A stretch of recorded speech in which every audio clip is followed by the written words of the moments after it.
નમસ્કાર, બેનિફિટ બુલેટિનમાં આપનું સ્વાગત છે. હું રાજવી. તો જાણીએ આજના મહત્વના સમાચાર.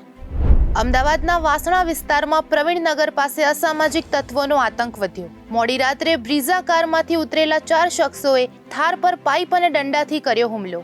પોલીસે તપાસ શરૂ કરી.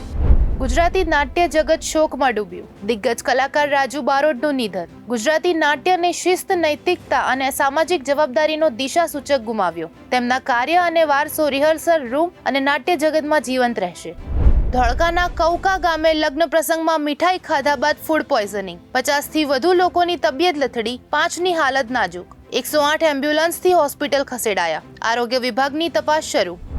શ્રીનગરના દલ લેકના ઘાટ નંબર 1 નજીક આવેલા હોટેલમાં ભીષણ આગ. ગેસ્ટ હાઉસમાં અચાનક આગ ફાટી નીકળી. ફાયર બ્રિગેડની ટીમો ઘટના સ્થળે પહોંચી આગ કાબૂમાં લેવાનો પ્રયાસ કર્યો. આગના કારણની તપાસ શરૂ. તો આવા જ મહત્વના સમાચારો જાણવા માટે જોડાયેલા રહો બેનિફિટ ન્યૂઝ સાથે.